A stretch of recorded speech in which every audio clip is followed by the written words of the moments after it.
Hello students, welcome to affairs cloud. My name is Vikas Rana. Students, हम best of the best current affairs provide करते हैं। आप हमारी application career cloud को जाके चेक कर सकते हैं, जहां पर आप इजीली आपको वेरियस कोर्सेज देखने को मिलेंगे, क्विजेज अटेम्प्ट करने को मिलेंगी, पीडीएफ्स मिलेंगी जो कि आपकी प्रिपरेशन में बहुत ज़्यादा हेल्प करने वाली हैं। हमारा जो सेशन है, हमारा जो कोर्सेज है, ये क्यों टॉप नॉच रहते हैं?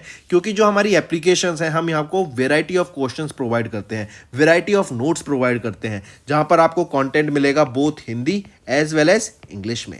आपको क्या करना है, हमारी एप्लीकेशन को डाउनलोड करना है गूगल ऐप स्टोर से, जो कि आप इजीली कैरियर्स क्लाउड के नाम से सर्च करके डाउनलोड कर सकते हैं। And once you have downloaded, आपको लॉगिन करना पड़ेगा with your Gmail ID. And login करने के बाद आपको हमारी जो भी कोर्सेज हैं वो यहाँ पर आपको सारे देखने को मिलेंगे। जो भी आपको क्विज अटेम्प्ट करनी है वो देखने को मिलेगी। आपको ई बुक्स मिलेंगी, यहाँ पर पाथ मिलेंगे आपको। एंड जैसे मैंने आपको बताया, हम डेली बेसिस पे, वीकली बेसिस पे और मंथली बेसिस पे करंट अफेयर्स अपलोड करते हैं, both in Hindi as well as English language. यहां पर आप देखेंगे जो डेली बेसिस पे आपको नोट्स प्रोवाइड किए जाएंगे, फिर आप यूट्यूब पे वीडियो देख सकते हैं, उसके बाद आप आके इस एप्लीकेशन पे क्विज अटेम्प्ट कर सकते हैं डेली बेसिस पे, जो कि बहुत ज़्यादा हेल्पफुल रहने वाले हैं। सिमिलरली वीकली बेसिस पे भी आप ये करेंगे, जो करंट अफेयर्स हैं उसकी आपको पीडीएफ मिलेगी एंड आप क्विज अटेम्प्ट कर सकते हैं वीकली बेसिस पे भी, जो कि आपकी प्रिपरेशन को एक स्टेप आगे लेके जाएगा। एंड फिर ऐसे ही जो मंथली बेसिस पे आपको 100 क्वेश्चंस की इंपॉर्टेंट पीडीएफ मिलेगी, वो आप रिवीजन के लिए एक बहुत अच्छा सोर्स रहेगा आप सभी स्टूडेंट्स के लिए जो गवर्नमेंट एग्जाम एस्पिरेंट्स हैं। इसी के साथ साथ आप देखेंगे, हम बैंकिंग और इकोनॉमी के करंट अफेयर्स प्रोवाइड करते हैं आपको। हम state wise current affairs provide करते हैं, चाहे वो उत्तराखंड, उत्तर प्रदेश, त्रिपुरा, तेलंगाना, कोई भी स्टेट हो। नॉट जस्ट दिस फ्रेंड्स, इसी के साथ साथ देखेंगे हम आपको टॉपिक वाइज करंट अफेयर्स भी प्रोवाइड करते हैं, और ये टॉपिक्स बहुत ज़्यादा इंपॉर्टेंट होते हैं। टॉपिक्स देखें तो जैसे important days, national affairs, international affairs, sports, defence, science and technology, apps and web portals, name the topic, और आपको उस टॉपिक के यहाँ पे करंट अफेयर्स देखने को मिलेंगे। जो भी गवर्नमेंट स्कीम्स लॉन्च की जाती हैं, जो भी एमओयू साइंस किए जाते हैं, जो भी इंडेक्सेस एंड रिपोर्ट्स आती हैं, वो सारी हमारे द्वारा कवर की जाती हैं, ताकि स्टूडेंट को one of the best experience मिल सके करंट अफेयर्स का, और उनको इधर उधर ढूंढना ना पड़े कंटेंट, जहां पर हम आपको सारा कंटेंट एक ही जगह पे प्रोवाइड। Hello everyone. तो आज की वीडियो में हम डिस्कस करेंगे important current affairs of the third week of March month. ये सेशन काफ़ी हेल्पफुल रहेगा, तो एंड तक बने रहिएगा। चलिए स्टार्ट करें। सबसे पहला क्वेश्चन आएगा, किस कंट्री के सेंट्रल बैंक ने अभी रिसेंटली आरबीआई के साथ टाई अप किया to promote collaboration and facilitate innovation in financial products and services. अब देखो, फाइनेंशियल प्रोडक्ट्स एंड सर्विसेज हो गई, मतलब यहाँ पर या तो कोई नई एफडी की स्कीम आ जाएगी, या कोई फिर आपका म्यूचुअल फंड से रिलेटेड कुछ आ जाएगा। ठीक, यहाँ पर आपकी जो एक ऐसा इन्वेस्टमेंट का ऑप्शन प्रोवाइड किया जाएगा जहां पर आपको बेटर रिटर्न्स मिल सके। ठीक है, मतलब नई नई फाइनेंशियल प्रोडक्ट को इनोवेट करने के लिए, नई नई सर्विसेज लाने के लिए, ताकि कस्टमर्स को better products as well as service दी जा सके। इसीलिए किस कंट्री के सेंट्रल बैंक ने अभी इंडिया के आरबीआई के साथ टाई अप करा? तो वो रहेगा यूनाइटेड अरब एमिरेट्स के सेंट्रल बैंक ने इंडिया के आरबीआई के साथ टाई अप किया। और इसका यूएई का जो सेंट्रल बैंक है वो क्या है? Central bank of UAE. ठीक है, सेंट्रल बैंक यूएई। यहां पर आपकी नॉलेज शेयरिंग होगी और फिनटेक प्लेटफॉर्म्स को एडवांस करने के लिए, ज़्यादा नई नई इनोवेशन लाने के लिए यहां पर दोनों एक दूसरे के साथ मिलकर काम करेंगे। नेक्स्ट, नेम द ऑर्गेनाइजेशन जिन्होंने रिसेंटली साइन किया एक loan agreement worth 500 million US dollar with government of India for the construction of green national highway corridors project in 4 Indian states. 4 Indian states में अभी रिसेंटली किस organisation ने highway बनाने के लिए 500 मिलियन यूएस डॉलर का एक एग्रीमेंट साइन किया है? तो किसने किया? ये किया वर्ल्ड बैंक ने। ठीक है, यूनियन मिनिस्टर नितिन गडकरी, जो कि हमारे road transport and highway minister हैं, इन्होंने एक लोन एग्रीमेंट साइन किया between the government of India and world bank के बीच में, जहां पर हम बात करेंगे green national highway corridor projects के लिए।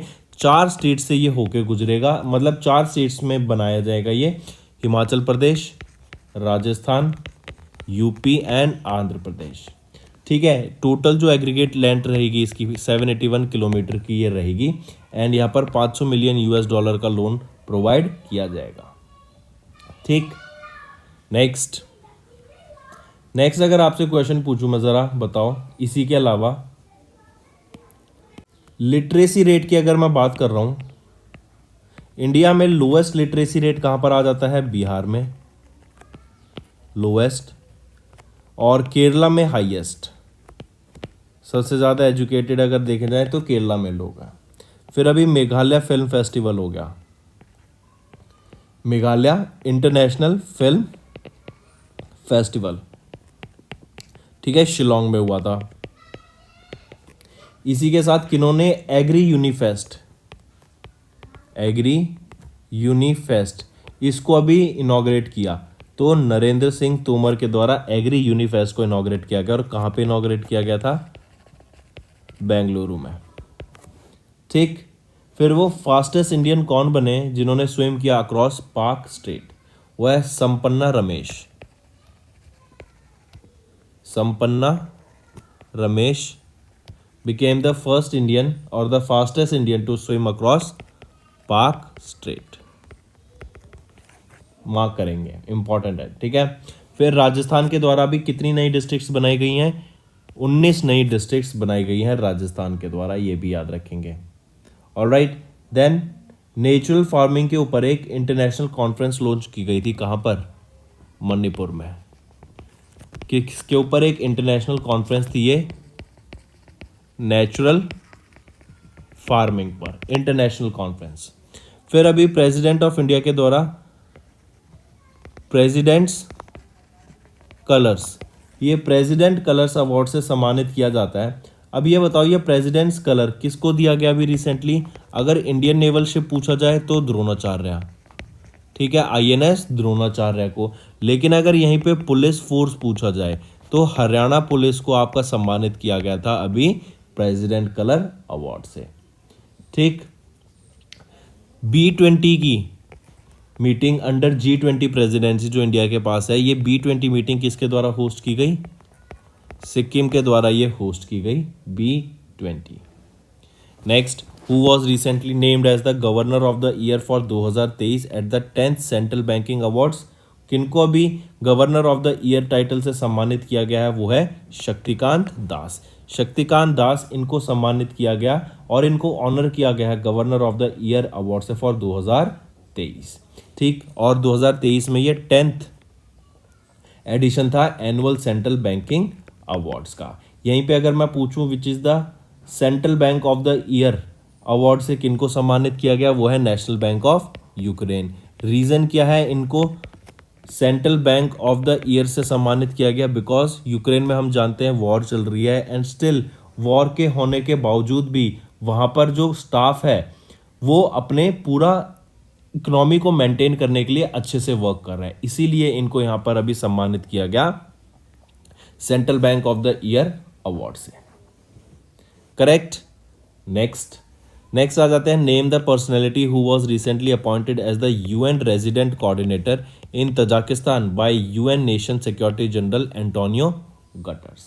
आई रिपीट, अभी रिसेंटली उस पर्सनैलिटी का नाम बताओ जिनको अपॉइंट किया गया UN secure resident coordinator in Tajikistan by United Nation security general Antonio gutters.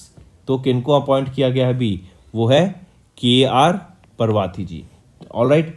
And she has been appointed as the UN resident coordinator in Tajikistan with the approval of the host government. ठीक, she took up her post as UN resident coordinator in Tajikistan। 15 March को इन्होंने अपने post को संभाला, ठीक। इससे पहले अगर मैं बात करूँ prior to UN resident coordinator KR Parvathi, इन्होंने सर्व किया as the representative and country director for UN world food programme in Turkey, correct. Next, when was the first ever International Day for Disarmament and Non-Proliferation Awareness 2023 observed across the globe by UN? So, Non-Proliferation and International Day for Disarmament and Non-Proliferation Awareness ये कब observe किया जाता है? तो हर साल हम इसको 5 मार्च को ऑब्जर्व करते हैं, ठीक। And to promote and create awareness about the disarmament issues and among the public especially the young people. हम जानते हैं US में इतनी ज़्यादा आपको शूटिंग देखने को मिलती है, कभी किसी चीज़ की शूटिंग देखने को मिली, कभी किसी चीज़ की, कभी कहीं पर, कभी कहीं पर। तो इन चीज़ों को अवॉइड करने के लिए एंड आर्म्स से रिलेटेड एक अच्छे पैक्ट्स लाने के लिए ही ये लॉन्च किया गया था। Next, which state recently launch रेशम कीट बीमा। एक स्कीम है ये जो कि इंडिया के सिल्क वॉर्म इंश्योरेंस स्कीम है फॉर सेरिकल्चरिस्ट। ठीक, हम जानते हैं कि जैसे जो सिल्क वॉर्म्स होते हैं उनकी प्रोटेक्शन के लिए कि वो मर ना जाएं, एंड उनकी प्रोटेक्शन तो क्या बेसिकली उसके लिए इंश्योरेंस प्रोवाइड करने के लिए फार्मर्स को कि अगर उनके कीड़े मर जाते हैं, रेशम के कीड़े, तो उनको वहाँ पर इंश्योरेंस का बेनिफिट मिल सके। तो अभी यही है कि किस स्टेट ने रिसेंटली लॉन्च किया रेशम कीट बीमा स्कीम, जो कि इंडिया का पहला सिल्कवॉर्म इंश्योरेंस स्कीम रहेगा फॉर सेरिकल्चरिस्ट। वो कौन सी स्टेट के द्वारा लॉन्च किया गया? उत्तराखंड के द्वारा इसको लॉन्च किया गया रेशम कीट बीमा, जो इंडिया का पहला प्रोग्राम है टू सेफगार्ड सेरिकल्चरिस्ट। इसके साथ उत्तराखंड वो पहली इंडियन स्टेट बन गई है जिन्होंने सिल्कवॉर्म इंश्योरेंस स्कीम लॉन्च की। Under the crop insurance will be provided to the farmers cultivating silkworm to produce silk. ठीक है, चलिए नेक्स्ट पे आते हैं। और एक चीज़ और, इसी के under almost 200 sericulturist from 5 blocks of different district जैसे हरिद्वार, देहरादून, ठीक है, उधम सिंह नगर, नैनीताल, यहाँ पर इनको सेलेक्ट किया गया है ताकि यहाँ पर 200 सेरिकल्चरिस्ट को ये बीमा या फिर इंश्योरेंस स्कीम प्रोवाइड की जा सके। नेक्स्ट अगर आपसे पूछूं मैं, इंडियन रेलवेज, इनका एम क्या है to become carbon neutral? Indian railways का एम है टू बिकम कार्बन न्यूट्रल, वो है 2030।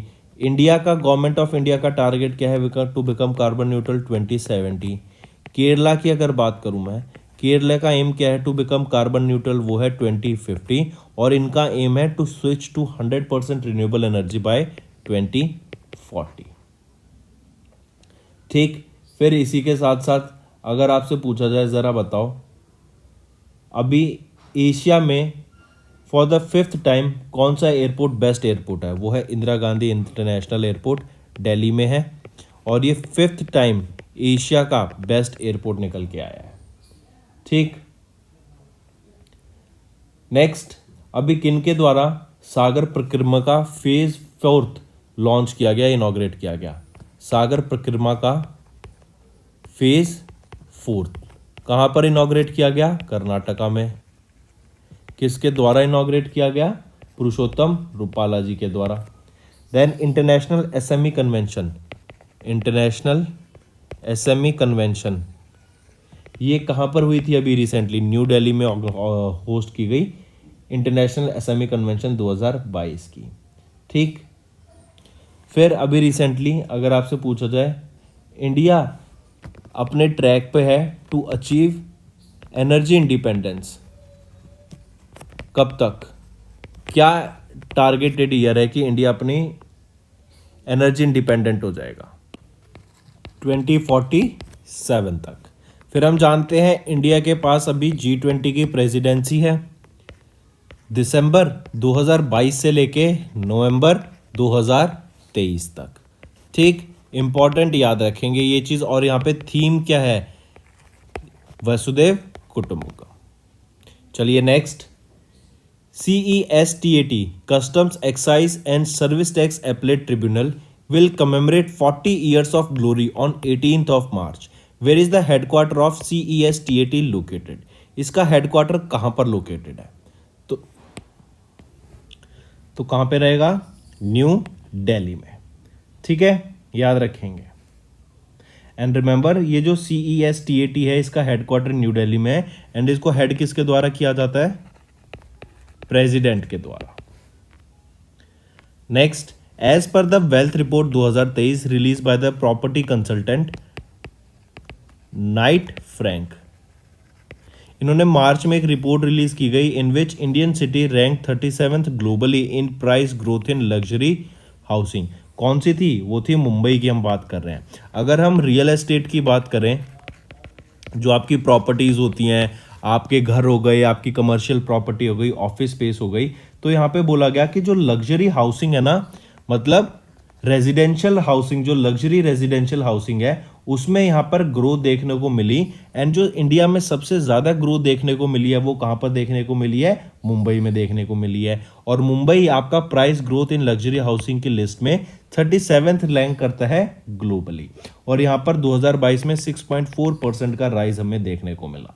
यहीं पे अगर मैं दुबई की बात करता हूँ तो दुबई में हमें 44.2% का राइज देखने को मिला है इन 2022 अलोन। ठीक, और ये डाटा किसके द्वारा, नाइट फ्रैंक के द्वारा इस डाटा को रिलीज किया गया था in their wealth report of 2023।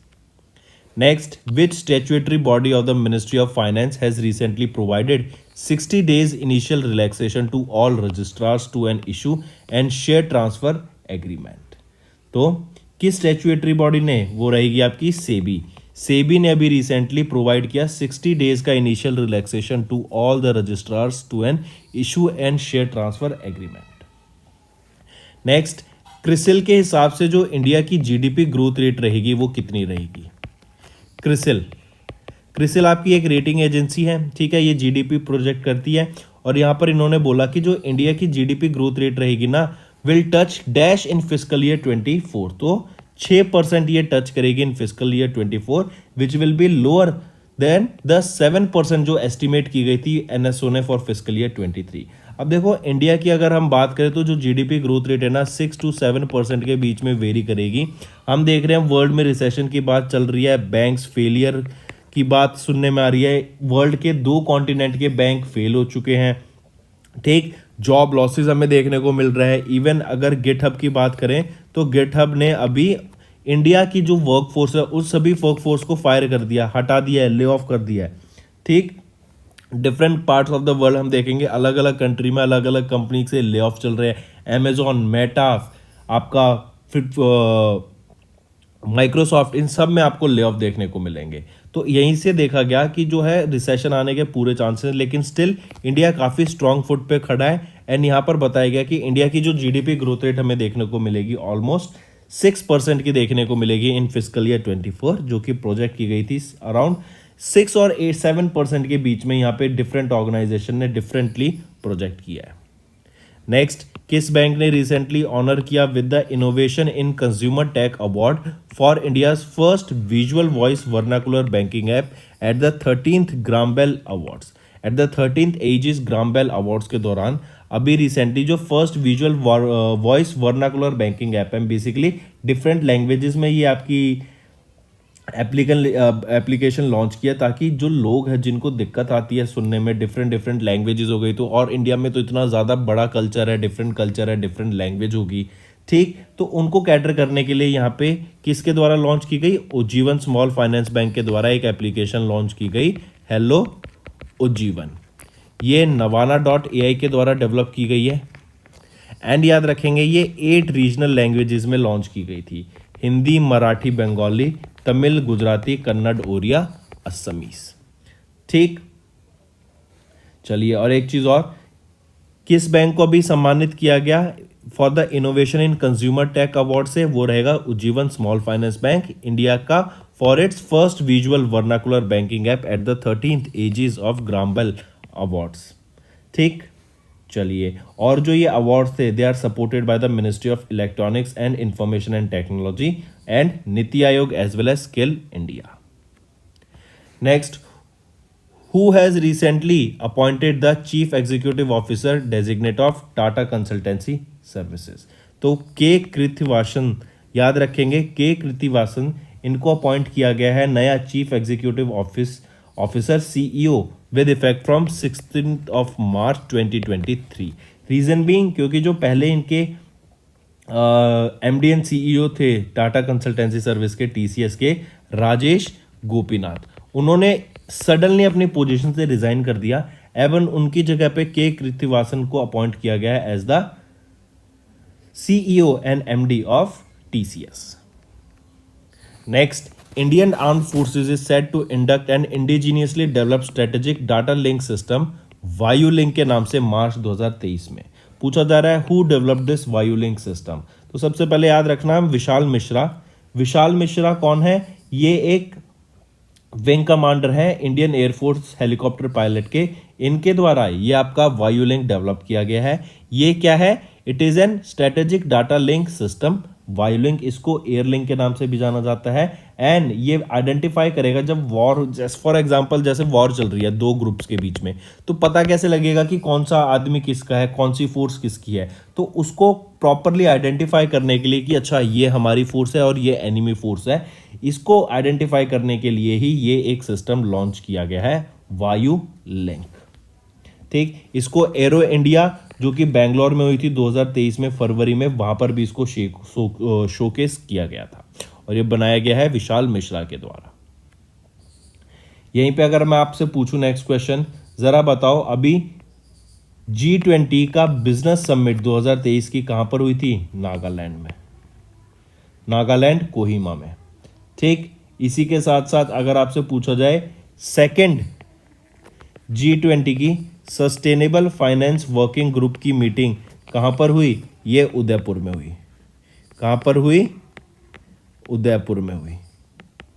ठीक, फिर अभी रिसेंटली एक हॉकी का स्टेडियम या फिर एक स्टेडियम हॉकी का नेम किया गया after a women hockey player, उनका नाम क्या रहेगा? रानी रामफल। ठीक है, नेक्स्ट अगर आपसे पूछा जाए अभी असम के द्वारा लाइफस्टाइल फॉर एनवायरनमेंट जो कि लाइफ था उसको लॉन्च किया गया, lifestyle for the environment mission life को वहां पे लॉन्च किया गया। फिर वन वर्ल्ड टीबी समिट, ये प्राइम मिनिस्टर नरेंद्र मोदी के द्वारा एड्रेस किया गया और ये मीटिंग हुई कहाँ थी? ये summit one world TB summit ये आपकी वाराणसी में हुई थी। ठीक है, नेक्स्ट अगर आपसे पूछा जाए वर्ल्ड की मोस्ट पॉल्यूटेड सिटीज के बारे में, वर्ल्ड की मोस्ट पॉल्यूटेड सिटीज के बारे में, तो यहाँ पर एयर पॉल्यूशन की बात हो रही है, तो यहाँ पे इंडिया की में कौन सी आ जाती है? दिल्ली की याद रखना इंपॉर्टेंट रहेगी, 4th पोजीशन पे आ जाता है वर्ल्ड के मोस्ट पॉल्यूटेड सिटी, और 1st पोजीशन पे आ जाती है लाहौर। अगर मैं बात करूं नॉइज पॉल्यूशन की, वर्ल्ड की मोस्ट नॉइज पॉल्यूटेड सिटी, तो वो रहेगी ढाका। ठीक है, फिर अगर मैं वर्ल्ड हैप्पीनेस इंडेक्स की बात करूं तो वर्ल्ड हैप्पीनेस इंडेक्स में इंडिया की क्या रैंक रहेगी? 125, और यहां पर टॉप किसके द्वारा किया गया है? फिनलैंड के द्वारा। Moving on, who authored the book Bipin the man behind the uniform? Bipin the man behind the uniform ये बुक किसके द्वारा ऑथर की गई थी? रचना बिश्वत रावत जी के द्वारा इस बुक को ऑथर किया गया था। ये एक इंडियन जर्नलिस्ट है एंड राइटर है और इन्होंने बुक को ऑथर किया Bipin the man behind the uniform. इनकी लाइफ के ऊपर ये बुक रहेगी, इनकी प्रिंसिपल्स, इनकी पर्सनैलिटी के बारे में, और पेंगुइन रैंडम हाउस के द्वारा इस बुक को पब्लिश किया जाएगा। ठीक है, और याद रखेंगे बिपिन रावत जी कौन थे? ये इंडिया के पहले CDS थे, चीफ ऑफ डिफेंस स्टाफ, और इनका निधन कब हुआ था? 2021 में ही एक हेलीकॉप्टर क्रैश में तमिलनाडु में। Next, when was the international day to combat Islamophobia 2023 observed across the globe? तो याद रखना 15 मार्च को international day to combat Islamophobia observe किया जाता है, एंड इसी के साथ साथ ये पहला एडिशन था, मतलब इनॉग्रल एडिशन था। फिर अगर पूछा जाए ग्लोबल टेररिज्म इंडेक्स के हिसाब से कौन सी कंट्री है जो कि मोस्ट इंपैक्टेड है बाय टेररिज्म, वो रहेगी अफगानिस्तान, और अफगानिस्तान पिछले 4 साल से टॉप कर रहा है इन दिस इंडेक्स, और यहीं पर इंडिया का जो क्या रैंक आ जाता है ग्लोबल टेररिज्म इंडेक्स में 13 पोजीशन पे। Next, who was recently appointed as the world's first hand ambassador for Savlon Swasth India mission? Savlon के स्वस्थ इंडिया मिशन के लिए वर्ल्ड का अभी कौन अपॉइंट किए गए हैं जो वर्ल्ड का पहला हैंड एम्बेसडर रहेंगे? वो है सचिन तेंदुलकर। वर्ल्ड के first hand ambassador for Savlon Swasth India mission Sachin Tendulkar, काफ़ी फेमस फॉर्मर क्रिकेटर हैं, ये सब जानते हैं इनको। ऑलमोस्ट इंडिया में ऐसा कोई व्यक्ति नहीं होगा जो सचिन तेंदुलकर को नहीं जानता। ठीक है, देन अभी रिसेंटली ज़रा बताओ, अगर आपसे पूछा जाए वर्ल्ड हैप्पीनेस इंडेक्स तो हमने देख लिया, इंडिया की 125, फिनलैंड ने टॉप किया। फिर यहीं पे अगर पूछा जाए टाइम के द्वारा world greatest places of 2023, world greatest places of 2023 की एक लिस्ट रिलीज की गई टाइम के द्वारा। इसमें पूछा गया इंडिया की 2 डेस्टिनेशन बता दो जो इसमें लिस्ट की गई थी वर्ल्ड की ग्रेटेस्ट प्लेसेस। वो है लद्दाख एंड मयूरभंज। ठीक है, चलिए अभी बिंग इमेज क्रिएटर ये लॉन्च किया गया है। तो बिंग हम जानते हैं माइक्रोसॉफ्ट का है और इमेज क्रिएटर है, और हम जानते हैं इन्होंने ओपन एआई के साथ टाई अप किया है। तो ये माइक्रोसॉफ्ट के द्वारा लॉन्च किया गया है बिंग इमेज क्रिएटर। नेक्स्ट, अगर मैं बात करूं फाइनेंस मिनिस्ट्री के, इंडिया की फाइनेंस मिनिस्ट्री ने प्रोजेक्ट किया इंडिया ग्रो करेगा बाय 7%। अगर मैं बात करूं नेशनल मिशन फॉर क्लीन नहीं, एनएमसीडी नहीं, आप मुझे बताओ अभी रिसेंटली किनको एमडी एंड सीईओ बनाया गया है यूको बैंक का। यूको बैंक के नए एमडी एंड सीईओ कौन बनाए गए हैं? अश्विनी कुमार। इन्होंने इनको रिकमेंड किया गया to be the new MD and CEO of UCO bank. Then BPCL की बात करें तो जी कृष्ण कुमार को अपॉइंट किया गया chairman and managing director of BPCL. Invest India के नए एमडी एंड सीईओ कौन बने हैं? दीपक बगला। ठीक है, इन्होंने स्टेप डाउन कर दिया अपनी पोजीशन से। और इन्वेस्ट इंडिया के अगर पूछा जाए नए एमडी एंड सीईओ कौन बने हैं, वो है मनमीत के नंदा जी। आई रिपीट, मनमीत के नंदा जी नए एमडी एंड सीईओ बने हैं इन्वेस्ट इंडिया के। राइट, फिर स्टारबक्स भी याद रखेंगे। स्टारबक्स के नए एमडी सीईओ कौन बने हैं? और ये भी इंडियन है, लक्ष्मण नरसिम्हन जी ये नए सीईओ बने हैं स्टारबक्स के। Moving on, which company recently signed an MOU with India post to help MSMEs and enhance e commerce को बढ़ाने के लिए और एमएसएमई को हेल्प करने के लिए अभी रिसेंटली इंडिया पोस्ट ने किस कंपनी के साथ टाई अप किया? Shiprocket and picker. इन दोनों कंपनी के साथ इंडिया टाई अप किया। किसके साथ? इंडिया पोस्ट के साथ, ताकि एमएसएमईज को हेल्प की जा सके और इनके बिजनेस को, ई कॉमर्स को डिजिटाइजेशन के थ्रू बढ़ाया जा सके। Which state has recently listed among the time magazines top 50 world greatest places of 2023 along with the Mayurbhanj district of Orissa. और अभी हमने देखा था लद्दाख एंड मयूरभंज डिस्ट्रिक्ट, इन दोनों को वर्ल्ड की टॉप 50 वर्ल्ड ग्रेट प्लेसेस में लिस्ट किया गया था बाय टाइम मैगजीन। और ये अगर अब देखा जाए इसमें एक एडिशन चीज आ गई कि मयूरभंज डिस्ट्रिक्ट कहां पर है? उड़ीसा में। Next, name the water treatment company जिन्होंने रिसेंटली 800 करोड़ रुपए का प्रोजेक्ट जीत लिया funded by the world bank and Asian infrastructure investment bank in Bangladesh. वो है वीए टेक वबाग। ठीक है, ये एक वाटर टेक्नोलॉजी फर्म है। इन्होंने अभी एक 800 करोड़ रुपए का प्रोजेक्ट जो कि फंड किया जाएगा world bank and Asian infrastructure investment bank के द्वारा इन बांग्लादेश, उसका कॉन्ट्रैक्ट इन्होंने जीत लिया है, मतलब इनको मिल गया वो। ठीक, यहीं पर ये जो वीए टेक वबाग है ये डिजाइन करेगा, बिल्ड करेगा एक सीवेज ट्रीटमेंट प्लांट जिसकी कैपेसिटी होगी 200 मिलियन लीटर्स पर डे की। ढाका बांग्लादेश में किया जाएगा। और इसके बाद अगर ये वर्क करता है प्रॉपरली और एवरीथिंग गोज वेल तो इसको एक्सटेंड करके 600 मिलियन लीटर्स पर डे कर दिया जाएगा फ्यूचर में। नेक्स्ट, अशोक गहलोत जो कि चीफ मिनिस्टर है राजस्थान के, इन्होंने रिसेंटली अनाउंस किया the formation of 19 new districts and 13 new divisional headquarters in the state. पूछा जा रहा है टोटल नंबर ऑफ डिस्ट्रिक्ट्स कितनी हो गई हैं राजस्थान में? तो देखो टोटल नंबर ऑफ डिस्ट्रिक्ट कितनी हो गई हैं, वो तो हो गई हैं 50, और अभी 19 नई डिस्ट्रिक्ट्स यहाँ पे लॉन्च की गई थी। अब ये 50 हो गई हैं तो थर्ड हाईएस्ट डिस्ट्रिक्ट्स हो गई हैं राजस्थान में। ठीक, अगर मैं पूछूं सेकंड हाईएस्ट कहां पर है तो वो मध्य प्रदेश में है, और फर्स्ट नंबर पे आ जाता है UP with 71 district. Madhya Pradesh में आपकी 53 हैं, राजस्थान में अब 50 डिस्ट्रिक्ट्स हो गई हैं। ठीक, और ये जो डिस्ट्रिक्ट्स बनाई गई हैं अलग से, यहाँ पे 2000 करोड़ रुपए खर्च करने की बात की गई for the infrastructure development. Next, which country scientist have recently discovered the world's first plant pollinators टिलियाडिम बिडिस।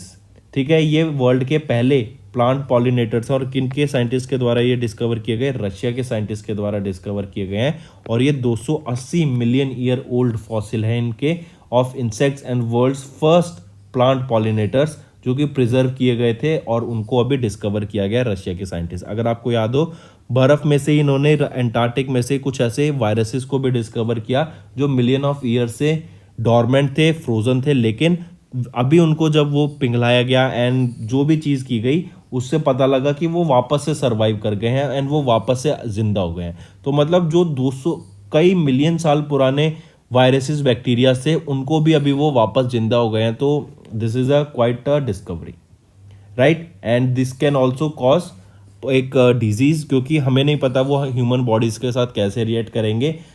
There can be a deadly disease also, जिसके अगर एक नहीं, ऐसा नहीं है कि सिर्फ एक ही वायरस डिस्कवर हुआ है। आप ये सोचिए ना कि साइंटिस्ट को सिर्फ एक मिला है, अगर एक मिला है तो कितने और ज़्यादा ऐसे वायरसेस हो सकते हैं हमारे नेचर में जो कि अभी फ्रोज़न है, जो कि आप ये समझिए बीमारियां हैं और वो ह्यूमन बॉडी को कैच कर सकती हैं, ठीक है। तो इसके लिए भी हमें प्रिपेयर रहना चाहिए। एक और इंटरेस्टिंग न्यूज़, अगर आप फॉलो करते हैं आर्टिफिशियल इंटेलिजेंस को, तो जो बड़े बड़े क्रिएटर्स हैं, जो बड़े बड़े इनोवेटर्स हैं, जो बड़े बड़े लोग हैं, जैसे एलॉन मस्क हो गया, ठीक है, इन्होंने बोला है कि हमें आर्टिफिशियल इंटेलिजेंस को ना अभी होल्ड पे डाल देना चाहिए। जो भी रिसर्च वर्क चल रहा है, जो भी डेवलपमेंट चल रही है आर्टिफिशियल इंटेलिजेंस पे, फॉर द नेक्स्ट 6 मंथ हमें उस पर होल्ड पे डाल देना चाहिए। और 6 महीने तक हमें पॉलिसीज़ बनानी चाहिए, हमें रूल्स बनाने चाहिए कि आने वाले टाइम में जब आर्टिफिशियल इंटेलिजेंस आएगा तो वो किस तरीके से बिहेव करेगा, उसकी क्या क्या गाइडलाइंस होगी, किन किन चीज़ों का ध्यान रखना पड़ेगा आर्टिफिशियल इंटेलिजेंस को बनाते वक्त। क्योंकि आर्टिफिशियल इंटेलिजेंस अगर एक बार बेकाबू हो गया तो फिर वो किसी के बस में नहीं आएगा, दिस इज़ फॉर श्योर। और टर्मिनेटर मूवी जिन्होंने देखी है तो वो तो बिल्कुल कनेक्ट कर पाएंगे मेरी बातों से। Next, name the company that has recently received India का पहला BIS licence to produce fire resistant steel for the first time in India. I repeat, उस कंपनी का नाम बताओ। इंडिया की वो पहली कंपनी है जिनको अभी BIS लाइसेंस मिला है ताकि वो फायर रेजिस्टेंट स्टील को बना सके इंडिया में फॉर द फर्स्ट टाइम। तो किस कंपनी को या कौन सी कंपनी है फायर रेजिस्टेंट स्टील बना रही है? वो है Jindal steel and power limited, ठीक है। इनको BIS लाइसेंस मिल गया है ताकि इंडिया का पहला फायर रेजिस्टेंट स्टील को ये बना सके रायगढ़ छत्तीसगढ़ में। और जो ये आपका फायर रेजिस्टेंट स्टील है, ये 600 डिग्री सेल्सियस तक आपका टेम्परेचर को विथस्टैंड कर सकता है for a maximum duration of 3 hours. Next, global landscape of renewable energy finance 2023 report के हिसाब से, जो कि IRENA and climate policy initiative IRENA and climate policy initiative के द्वारा रिलीज की गई थी, इसमें बताया गया कि 70% of the developing and emerging countries जो हैं वर्ल्ड में, वो सिर्फ 15% of the global investment in renewable energy आता है उनके। मतलब अगर हम टोटल देखें तो 70% of the developing and emerging countries जो वर्ल्ड में है, उनको सिर्फ 15% मिलता है ग्लोबल इन्वेस्टमेंट का, जो कि रिन्यूएबल एनर्जी सेक्टर में यूज़ किया जा रहा है, ठीक है। ये डाटा डायरेक्टली याद रखेंगे और काफ़ी सिग्निफिकेंट लो डाटा है। इस डाटा को हमें आने वाले टाइम में बढ़ाना पड़ेगा। और ये जो 15% है, तो रफली देखें तो ये कितना आ जाता है? $75 बिलियन। इतना आपको अमाउंट मिला है, ग्लोबल इन्वेस्टमेंट मिला रिन्यूएबल एनर्जी सेक्टर में 2022 में, जो कि काफ़ी ज़्यादा कम है देखा जाए, ठीक है। इवन अगर हम देखें तो टोटल डाटा, ये तो है $75 बिलियन, लेकिन अगर हम टोटल इन्वेस्टमेंट देखी जाए तो $500 बिलियन की हमने इन्वेस्टमेंट की है इन रिन्यूएबल एनर्जी सेक्टर 2022 में। इवन आने वाले टाइम में ये डाटा बढ़ेगा ही बढ़ेगा, क्योंकि जो इन्वायरमेंट है, ऐसा तो नहीं कि हमने पैसा लगा दिया और इन्वायरमेंट को खरीद लिया और सेव कर दिया, नहीं, इट टेक्स टाइम। धीरे धीरे ये स्टेडी प्रोसेस है और इसमें जो इन्वेस्टमेंट की जा रही है, ये तो हमें भी ध्यान रखना पड़ेगा कि हम पॉल्यूट ना करें। जो हम कोई भी इंफ्रास्ट्रक्चर खड़ा कर रहे हैं या फिर कोई भी हम फैक्ट्री लगा रहे हैं, तो वो सस्टेनेबल डेवलपमेंट गोल पे बेस्ड हो। हमारी non renewable sources of energy को यूज़ ना किया जाए, रिन्यूएबल सोर्सेज ऑफ एनर्जी पे शिफ्ट हो, ग्रीन एनर्जी पे शिफ्ट होना चाहिए, पॉल्यूशन को कंट्रोल करना पड़ेगा। तो इन सारी चीज़ों में आने वाले टाइम में काफ़ी ज़्यादा इन्वेस्टमेंट लगेगी। नेक्स्ट अगर आपसे मैं पूछूं, अभी रिसेंटली एक एक्सरसाइज हुई थी सी ड्रैगन, ठीक है, और इंडिया ने इसमें पार्टिसिपेट किया, ये याद रखेंगे सी ड्रैगन को। बोल्ड कुरुक्षेत्र ये एक्सरसाइज हुई, इसका 13th एडिशन था और जोधपुर मिलिट्री स्टेशन मतलब राजस्थान में इस एक्सरसाइज को कंडक्ट कराया गया, बोल्ड कुरुक्षेत्र को।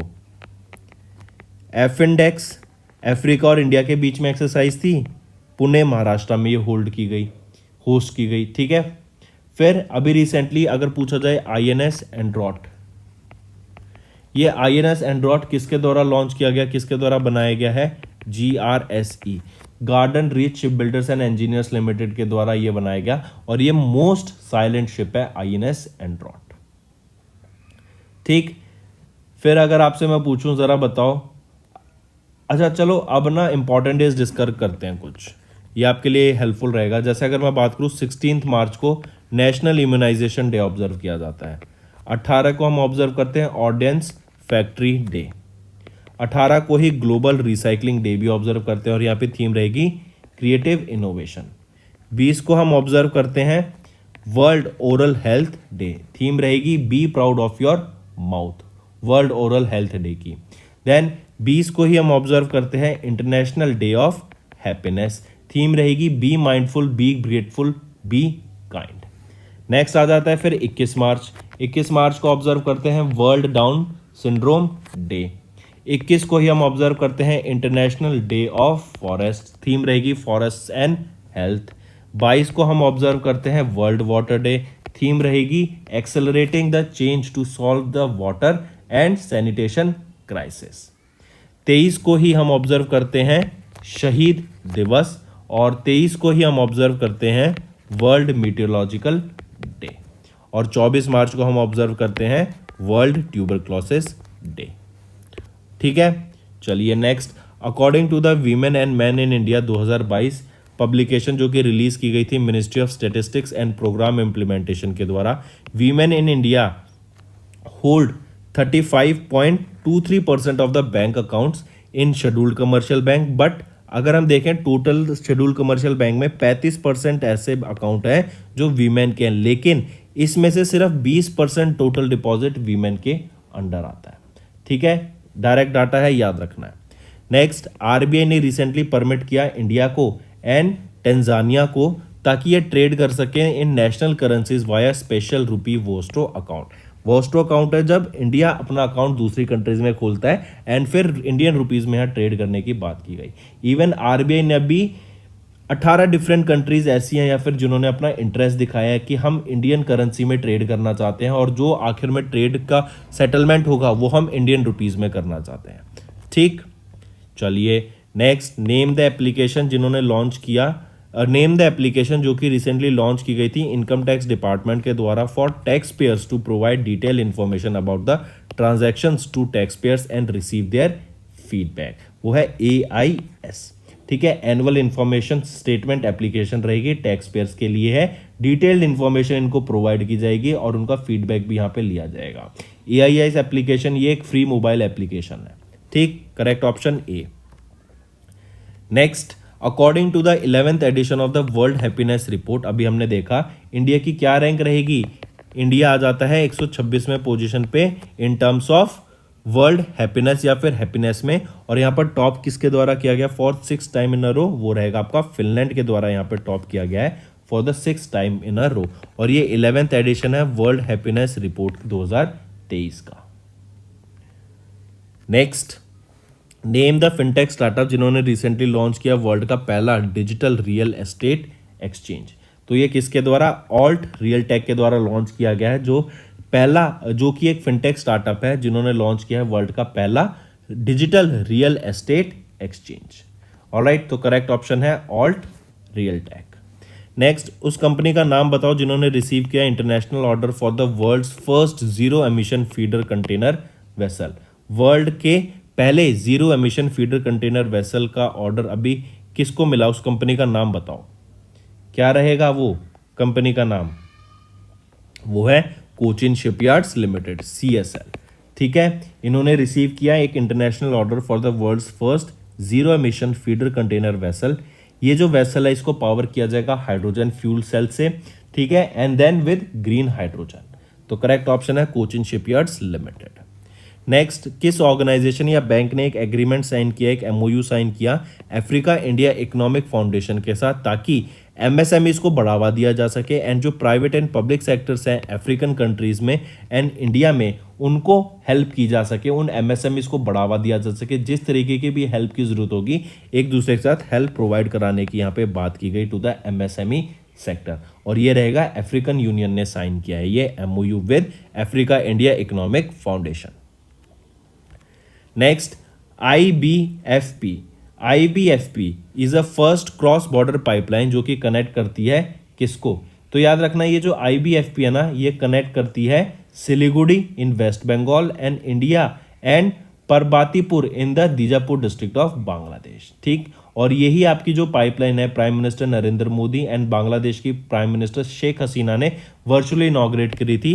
131.5 किलोमीटर लंबी ये इंडिया बांग्लादेश फ्रेंडशिप पाइपलाइन है, इंडिया बांग्लादेश फ्रेंडशिप पाइपलाइन। ठीक, याद रखेंगे, इंपॉर्टेंट। इस पाइपलाइन का जो फाउंडेशन स्टोन था 2018 सितंबर में ले डाउन किया गया था by both the prime ministers. Next, as per the ministry of finance, report थी इनकी मंथली इकोनॉमिक रिव्यू फरवरी 2023 की, ये रिलीज की गई थी मार्च 2023 में। The Indian economy is projected to grow at 7% in the fiscal year 22-23। Correct option is option 5। I repeat, monthly economic review फरवरी ये रिपोर्ट थी, पब्लिश की गई मिनिस्ट्री ऑफ फाइनेंस के द्वारा, और यहाँ पे बताया गया इंडियन जीडीपी कितने परसेंट से ग्रो करेगी, और हमने देखा अभी पहले भी डिस्कस किया था 7% से यहाँ पे ग्रो करने की बात की गई। दो आप याद रखेंगे, इंडिया का जो मैन्युफैक्चरिंग सेक्टर है ना वो ग्रोथ में अभी शो नहीं कर रहा है, उसमें ग्रोथ की कमी देखने को मिल रही है। स्टिल हम यहाँ पे हैं, एक टाइम पे अगर हमारी ग्रोथ बढ़ती है तो हम देखेंगे जो हमारा जीडीपी डाटा है वो भी इंप्रूव करेगा।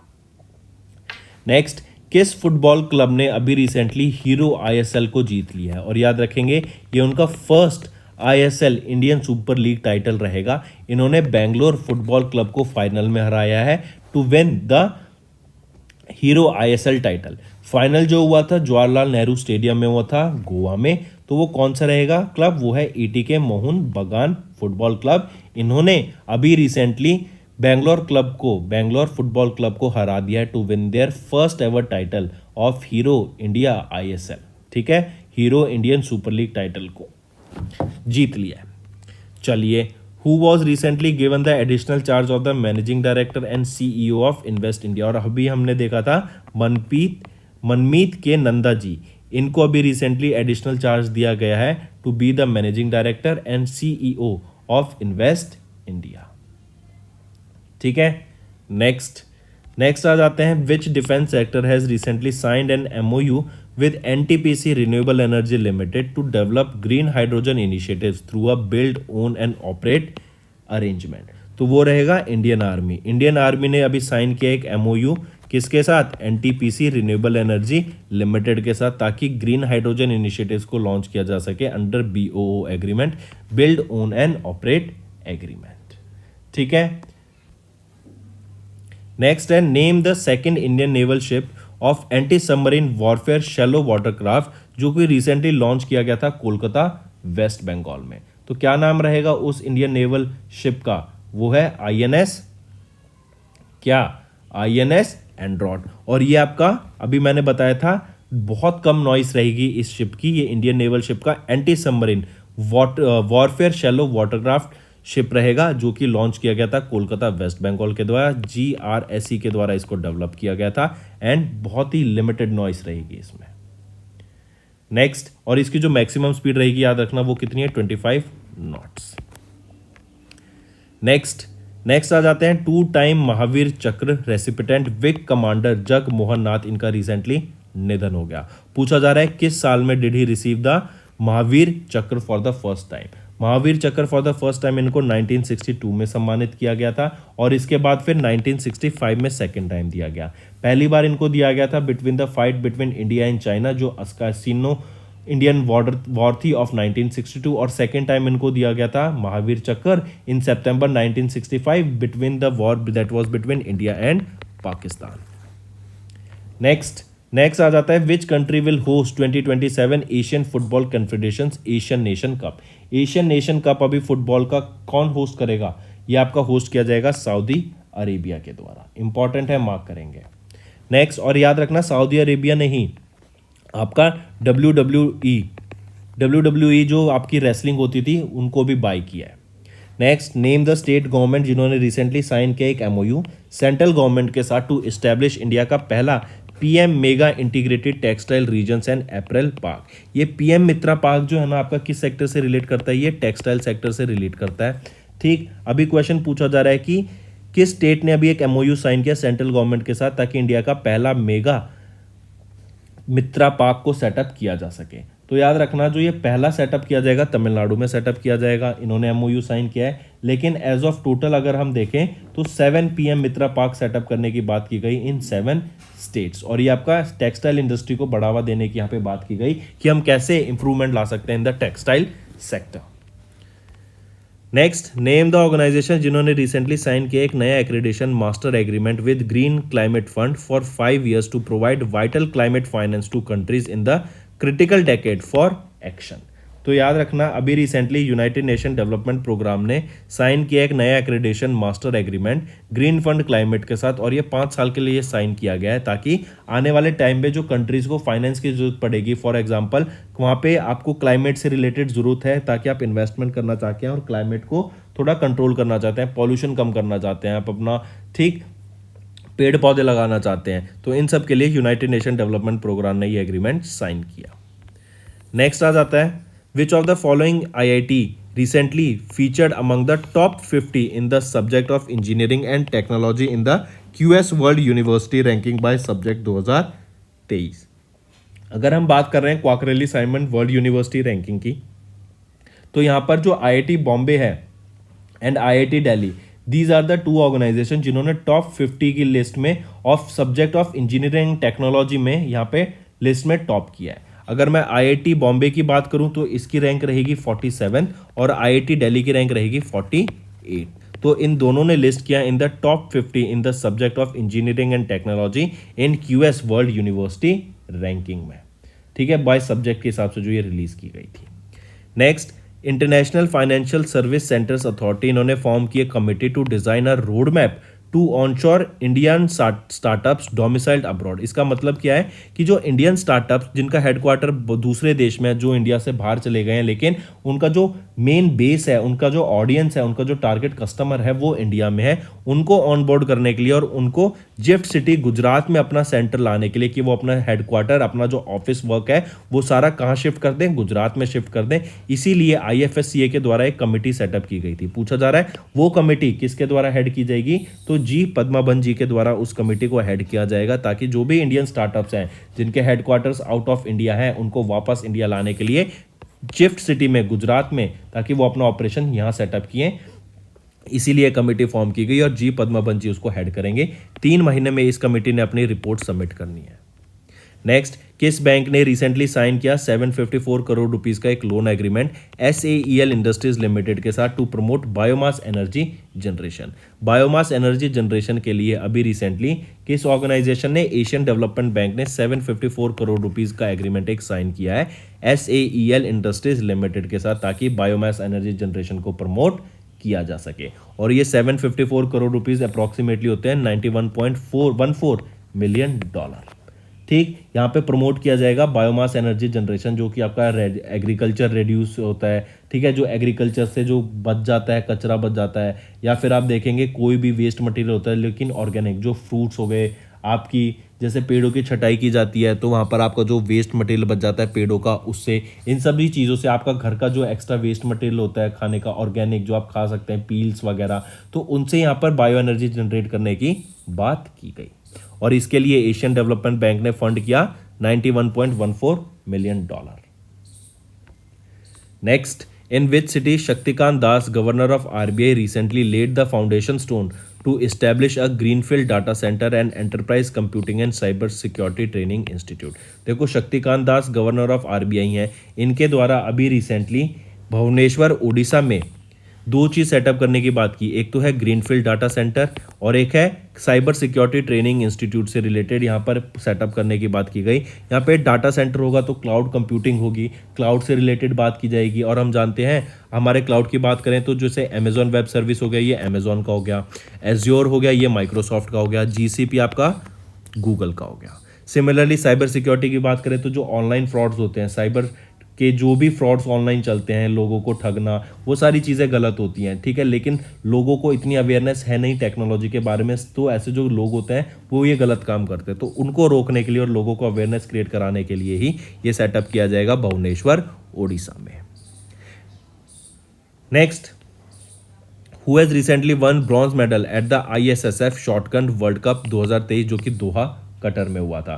तो पृथ्वीराज टोंडाइमन, पृथ्वीराज टोंडाइमन, इन्होंने अभी रिसेंटली ब्रॉन्ज मेडल जीत लिया है ISSF शॉटगन वर्ल्ड कप 2023 में, जो दोहा कतर में होता है। अब क्वेश्चन कैसे पूछा आ सकता है कि शॉटगन से रिलेटेड कौन है इस व्यक्ति स्पोर्ट से, तो पृथ्वीराज टोंडाइमन, और इन्होंने अभी ब्रॉन्ज मेडल जीता है, ये भी याद रखेंगे।